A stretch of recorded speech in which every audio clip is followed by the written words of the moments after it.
Hello, all of my horror fans. Welcome back to Hermione's Horror Reviews. On this channel, do horror book hauls, horror book reviews of both digital and physical media, future horror audiobooks, and so much more.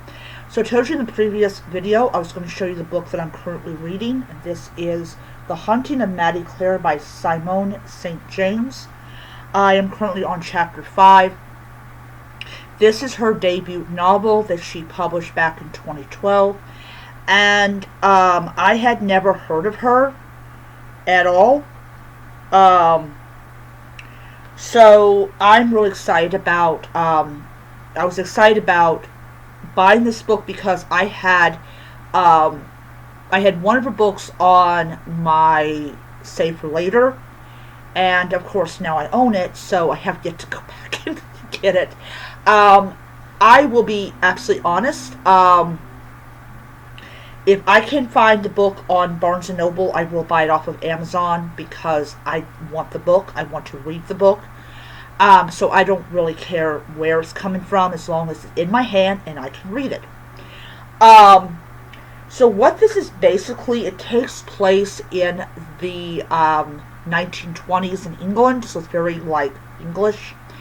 And this woman has been hired as a secretary for a ghostwriter, and discovering that it's the barn that's supposedly haunted, not the house or the land.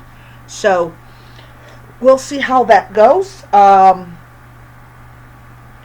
been busy updating a lot of the books that I have. I've like bought and stuff like that.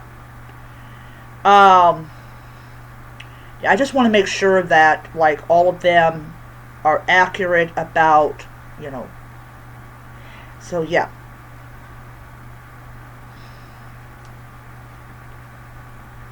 I gotta charge this up. I thought it was fully charged, but it actually is. It's at like 42%. And all that. But anyways, so now you know which, so I'm still reading Stories on the Go. But yeah, I have multiple devices that have to get charged up. I gotta charge this up. I'm charging this up. And I got to get around to charging that up. I will do that tonight. It should be fully charged by the time I wake up in the morning. So anyways, let's talk about something that is very prevalent on TikTok. I've been on TikTok recently because I'm now going to start posting my horror book reviews and stuff like that. I could actually do one today. I'm going to actually wait till like later on today to do it. I don't really want to do a TikTok right now. So I was watching this video about that TikTok is ruining like coloring and book, like the old thing about TikTok is ruining books and things like that we keep on hearing over and over again because that's just something that we do because we like to punish ourselves in some form. But I was on Horror Talk because I wanted to see what people were recommending. And I saw some pretty interesting books, and I actually wrote them down. I paused the video, wrote down the title of the book, and I will be I'm going to just basically accumulate a list of horror books that look interesting, and I'm going to get the digital, like I'm going to have a sample of the digital version sent to my Nook or my Kindle, and if I like the sample, then I will just go to Barnes & Noble if it's available at the store and buy it, or I will order it online. So one of the huge things that happens in book talk, no matter if you're, but not so much in horror, but you definitely see a lot of it in fantasy. You have these huge book hauls, and none of them are horror. They are fantasy, romantasy, whatever. You don't really see bookstores that are dedicated solely to horror. you don't. Now, there might be some out there, but I don't know where they're at. And what you're seeing is that people spend uber amounts of money that they either don't have, which leaves them into debt, or they have no intention of ever reading. So when I go and show a mini and little itty tiny mini horror haul, I have every intention to read those books. So what I'm actually doing is I'm not going on a book buying ban, because that's impossible for me to do that. I'm going on a minimalist book buy.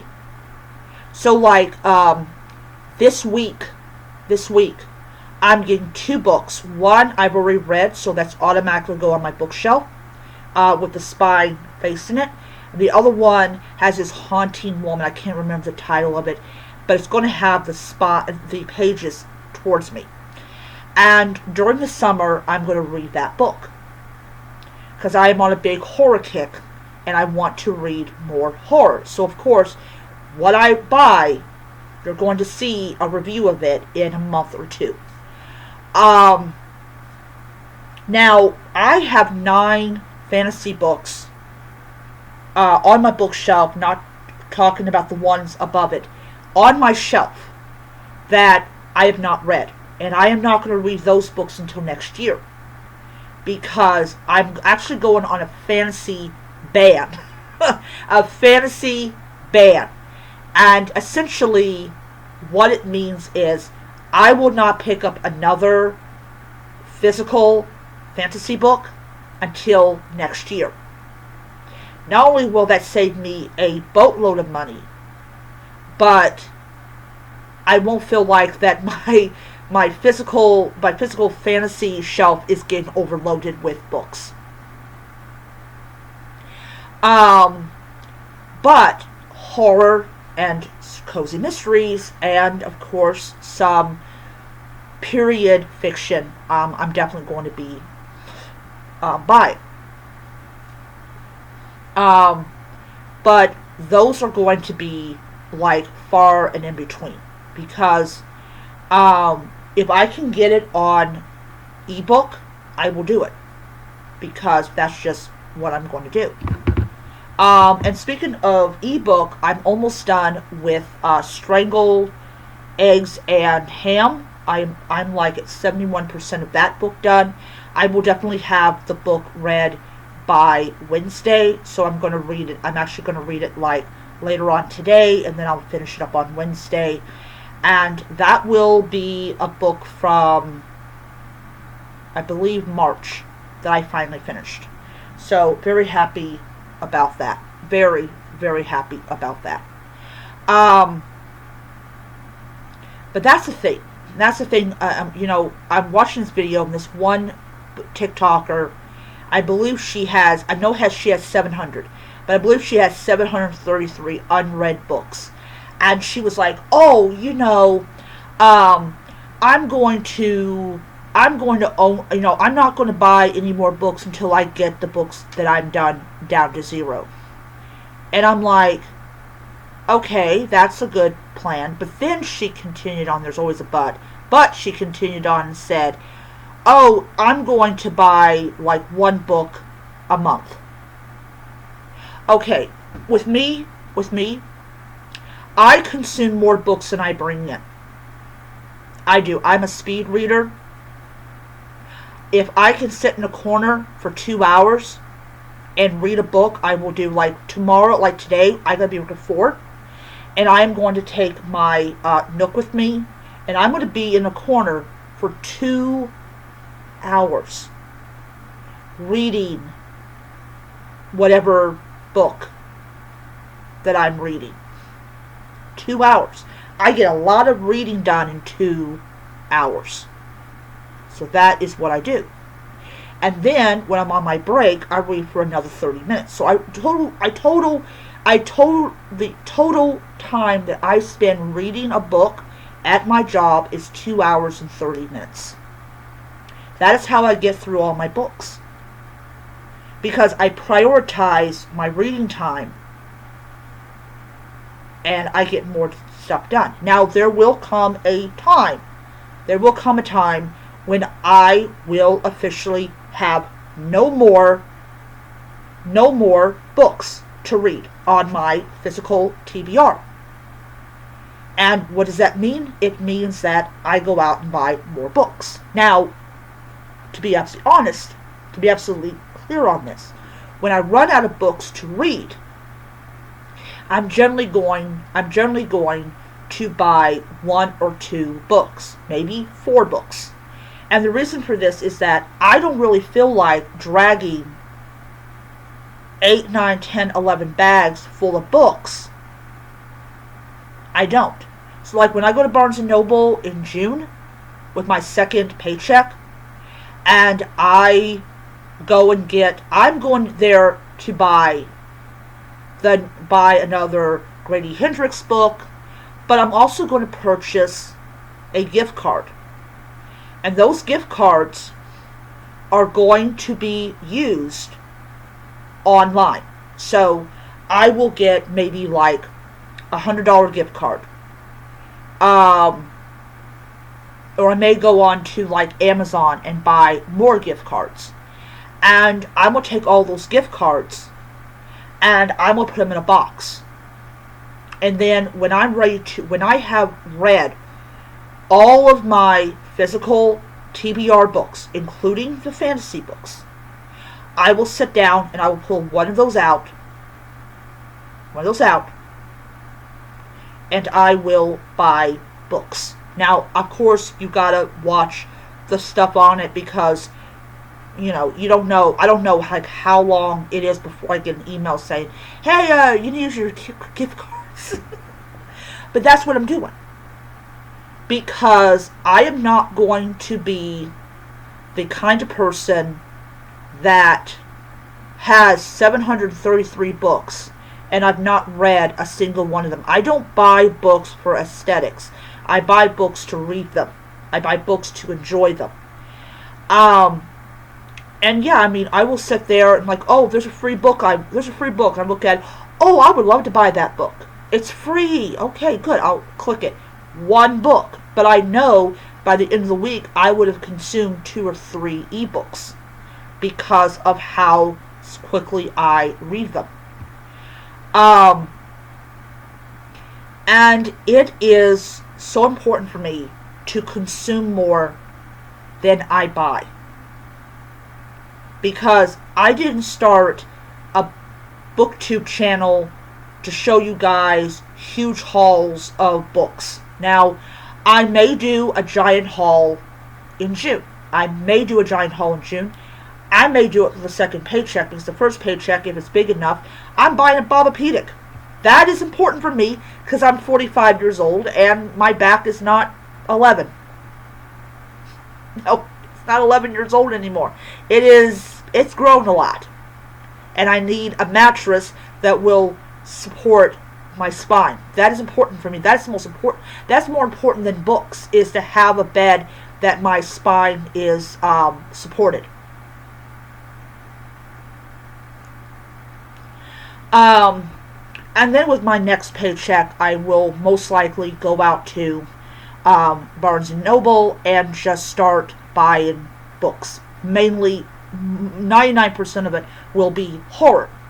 But I most likely will not buy any fantasy because I am going to be like, no, I've got 9 shelved fantasy books I haven't read. I'm not going to do that. But I do want to pick myself up some horror. So either it's going to be online or I'm going to go into the store and do it. But yeah. And it's just, I can easily just use those Barnes & Noble dollars to buy more books. But I'm definitely going to be making sure that I consume more than what I'm bringing in. But yeah. So that's just something that is important for me as a consumer. I love my horror, and I know I will read them, but also to not end up like those people on Book Talk that has huge numbers of books, and they have never picked up a single one of them, which is sad, because authors rely on people to read their books. And to me, it's like when they go and they're like saying, I go and I buy books but I don't read them. The authors are like, well, then why did you buy them if you're not going to read them?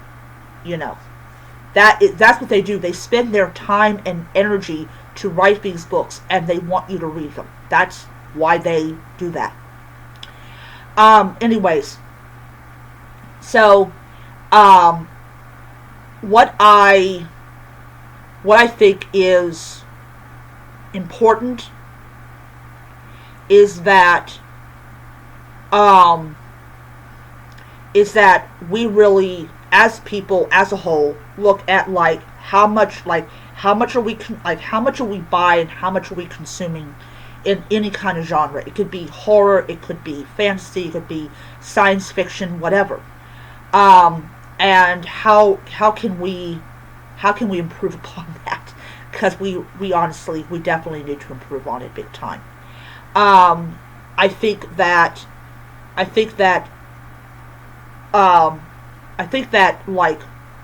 overconsumption of items have become a real problem. I think that Book Talk does not help matters, and I think that with Book Talk, Book Talk goes away at some point. Those people are still going to be around. They're going to still be around. They're going to still be buying. And they're still going to be like, oh, I don't really read, those books that I bought. And be like, well, what's the point of you buying them? What's the point of you buying them?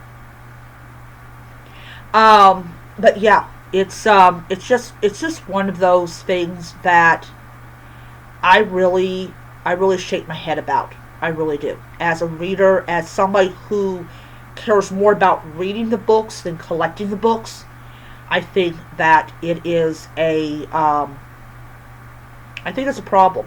I really do. I really think it's a huge problem that is, in a nutshell, never going to go away. You're still going to have people that are over-consuming, people that are still, they're into buying the books, they're not into reading the books.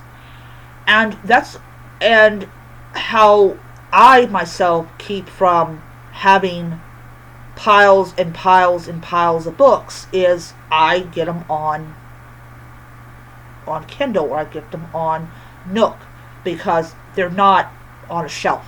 I mean, yeah, they're on a shelf, they're on a digital shelf, but that digital shelf is endless, and all that. And my goal is to fill my Nook up. My goal is to fill my Nook up. My goal is to fill up my Kindle up, and just sit back and enjoy a very good book. Alright, so that is my video for today. I hope you guys enjoyed it, and I will see you next time.